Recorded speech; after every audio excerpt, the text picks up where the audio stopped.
जी कमाल हाजरी, बहुत ही खूबसूरत कलाम सुना रहे हैं जनाब साडे प्यारे भाई मलिक उसामा कातिब साहब। और भाईजान के नहीं सोचिया घाटियां नफियां दा सजना दा मान वधाया है।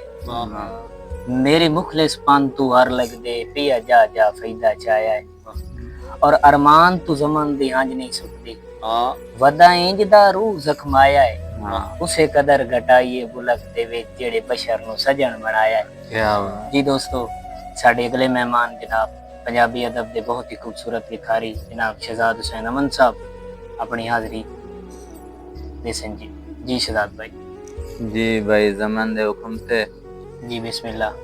कि कोई अपना ही लगदा है कोट दे अरे जेड़ा आन खतोरी बैठा है। वाह मेरे ताज दा वैरी आज मेरी काई नप कमजोरी बैठा है। जियो और कोई खोर पुराना कढना सू जी ताई होया खोरी बैठा है।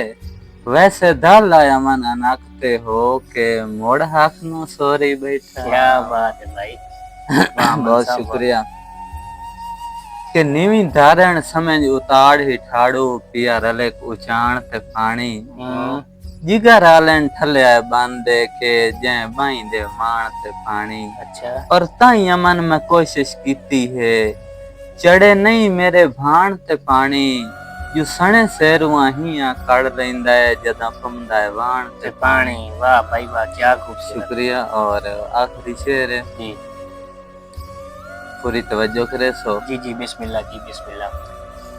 के मुठू सिर खुरकण दा वेल भी नहीं तेरी सिक दे खिल में पै नू। वाह जी वाह। तेरी अमा रियाड़ सुखांदी है तो हेक दे खिल में पै नू।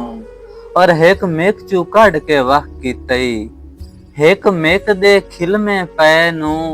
नहीं आज तई पदरी थार सुखानी उच जेक दे खिल में पै। क्या बात है, बहुत ही खूबसूरत हाजरी यार, कमाल हो गया।